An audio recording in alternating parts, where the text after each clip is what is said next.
Cara, quando eu li o roteiro a primeira vez, deu aquele feeling assim de... E, obviamente, depois a gente descobriu que não seria bem assim, porque os desafios vão se impondo, né? Mas foi o típico roteiro que eu li a primeira vez e falei, cara, isso aí é fácil dar certo. Eu acho que o roteiro do Mito, ele margeou, assim, pra falar de marca, né? O que talvez esteja sendo negligenciado, talvez, assim, no mercado de publicidade, né? Ele viu uma oportunidade de falar de marca de uma maneira diferente, né? Ele viu uma oportunidade de falar de marca indo no fundo, né? Assim, se a nossa marca fala de som, poxa, vamos criar uma personagem que tem uma relação com o som. Eu acho isso lindo, né? Porque não fica uma mensagem vazia, assim. Então, foi realmente um presentaço esse roteiro do Antônio, assim, o Antônio Arraes.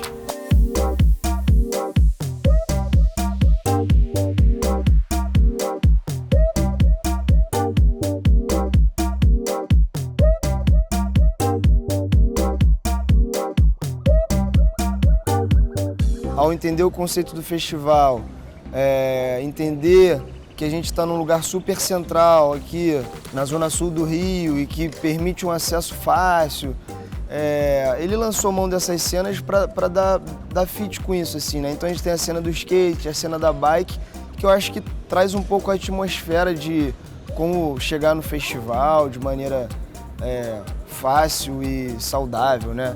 Então isso também está presente no filme de alguma maneira. O conceito do festival, ele foi pro filme de uma maneira...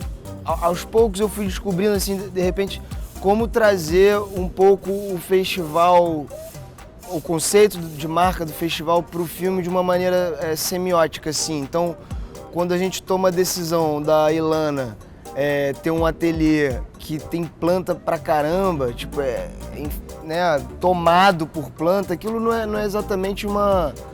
eu lembro que eu chamava de idiosincrasia, né? Acho que ela tinha que ter umas idiosincrasias, mas não é gratuito, né?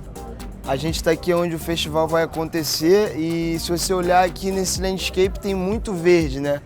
Então passa um pouco por aí, né, cara? Como que a gente traz a ambiência do que vai ser o festival para esse filme? Então, um exemplo bacana para falar disso é essa brincadeira de levar verde para dentro do ateliê da Ilana, enfim.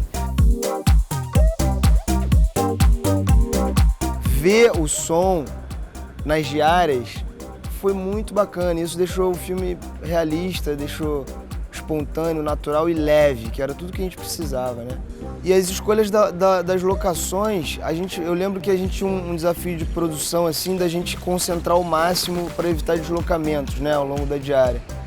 Então a gente precisava de uma casa, que dentro dessa casa a gente tivesse um quarto, uma cozinha e o ateliê da Ilana, né? Porque a locação, de certa maneira, a casa, ela é muito aberta para o som. Eu lembro que em algum momento no processo eu falei para o Alberto, cara, a gente precisava de uma casa debruçada sobre algo, né? Essa locação a gente precisa que seja debruçada sobre o centro da cidade ou debruçada sobre a coisa da cidade grande, assim. E essa locação, a gente teve isso. Ao abrir das janelas, a personagem permitisse as respostas, né, dos sons e da música, enfim, toda essa metáfora. A escolha da Quinta da Boa Vista é interessante, porque, assim, obviamente é um espaço hipersensorial, ainda mais na época que a gente filmou, porque tinha uns ipês roxos, assim, então tava um visual lindo de verde, árvores roxas e verdes, e como é muito amplo, a gente tem a cidade funcionando em volta daquele grande parque, né, com trânsito e buzina e tal, e ali dentro o barulho do prazer das pessoas de estar ali, né. Isso tem um fit também com o lugar onde o festival vai acontecer, né, que é quase, vamos chamar assim, de um oásis dentro da cidade, né. Até nisso, acho que as coisas se balizaram de certa maneira.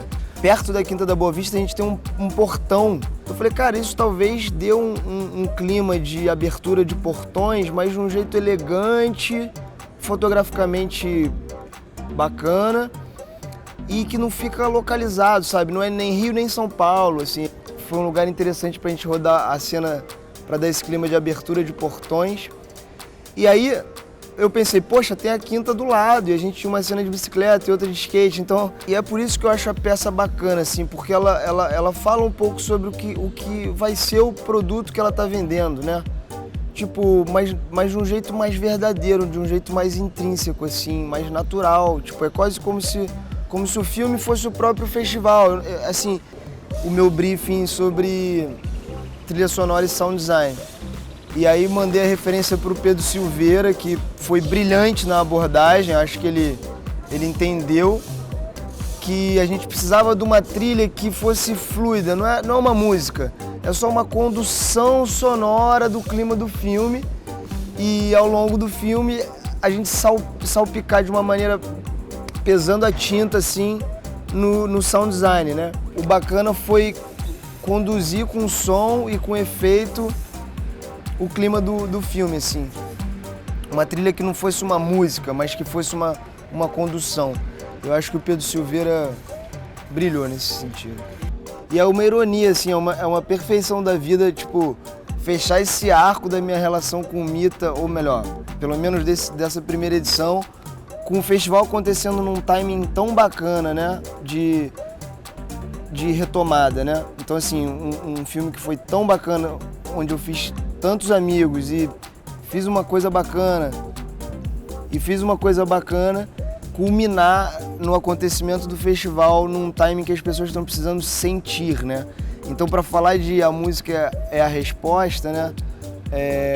Eu acho que é isso, é oportuno porque as pessoas estão sedentas por sentir e aqui elas vão poder sentir, né? Tanto o visual quanto a sonoridade, estar entre amigos, enfim, acho que é isso que o Mita vem oferecer, sentimento.